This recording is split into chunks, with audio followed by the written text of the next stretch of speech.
ओम नमो भगवते वासुदेवाय नमः। ओम कृष्णाय वासुदेवाय हरे परमात्मने प्रणत क्लेश नाशाय गोविंदाय नमो नमः। श्रीमद् भागवतम में व्रतासुर स्तुति बहुत ही महत्वपूर्ण है। व्रतासुर पूर्व जन्म में चित्रकेतु नाम के राजा थे।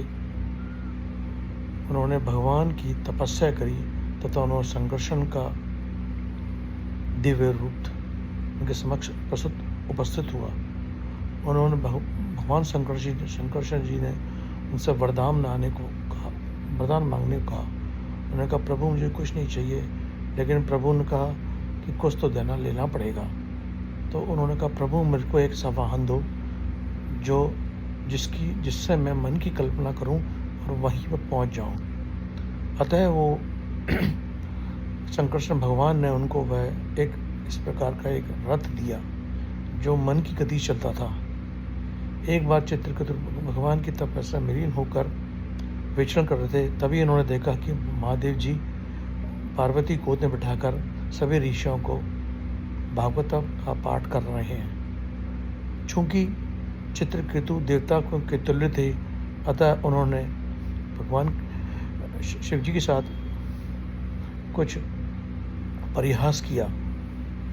शिव जी ये सब जानते थे कि ये सब परिहास है, किंतु माता पार्वती समझ नहीं पाई और उन्होंने उसको शाप दे दिया कि जाओ तुम्हारा अगला जन्म राक्षस के रूप में होगा।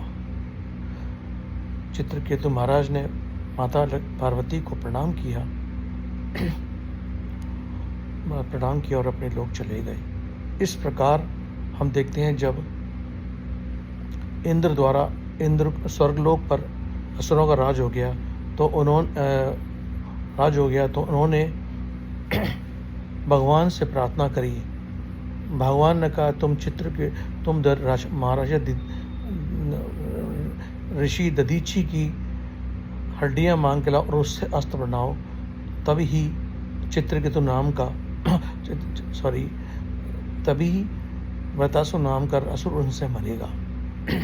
इस प्रकार व्रतासुर युद्ध करने के लिए जब इंद्र ने विश्वरूप जिन्होंने उनको नारायण कवच का पाठ कराया, जिससे वो इंद्र असुरों जीत गए। किंतु चूंकि वृत्तासुर की माता असुर थी तब पिता ऋषि थे, अतः जब उन्होंने नारायण कवच का पाठ हवन कर रहे थे तो एक भाग वो असुरों को दे रहे थे। ये देख के इंद्र को अपनी सत्ता का बह लगा, उन्होंने उसका सर काट दिया। उसके बाद उनके पिता को क्रोध आया और उन्होंने वृत्तासुर को प्रकट किया। वृत्तासुर लड़ने के लिए इंद्र से गया। इंद्र ने भगवान की फिर निवेदन किया। भगवान ने कहा कि तुम दधीचि ऋषि के हड्डियों से अस्त्र बनाकर उससे युद्ध करो। किंतु वृत्तासुर इतना ज़्यादा बलवान था कि उसने जब ऐरावत पे इंद्र ने अपना वज्र फेंका तो उन्होंने एक उंगली से पकड़ कर उसको वापस फेंक दिया और वज्र ऐरावत के सिर पर लगा और वो बेहोश होकर पड़ा। इस तरह इंद्र घबरा गया, लेकिन भगवान पीछे थे और उन्होंने कहा नहीं तुम युद्ध लड़ो। जब वृत्रासुर ने प्रभु को सामने देखा तो उन्होंने एक स्तुति की जिसको हम व्रतासुर स्तुति कहते हैं। इसमें धर्म अर्थ काम मोक्ष चारों का विवरण है। ये स्तुति इस प्रकार है। अहम हरे तव पादे कमूलो दासानुदासो भवितास्मि भूय मन स्मृता सुपदल गुणास्ते गणित वाक्रम करो तु काया। हे हरि, मैं सदा आपके चरणों बिंद का आश्रय करने वाले आपके दासों का भी दास बनूं। मेरे मन मेरे प्राण भगवान आपके ही चरणों का स्मरण करता रहूं।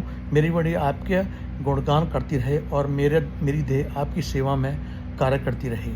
ना नाक पृष्ठम ना च परमेष्ठम ना सर्वभौम न रसाधिपत्यम ना योग सिद्धर पुनर्भवम व समंजात वस्वा रहे कांक्षी। हे समग्र ऐश्वर्य के भंडार भगवान, मैं आपको छोड़कर स्वर्गलोक ब्रह्मलोक चक्रवात रसातल के स्वामित्व अणिमादि योग की सिद्धियाँ या मोक्ष की भी कामना नहीं करता। मैं तो केवल आपके शरण की कामना करता हूँ।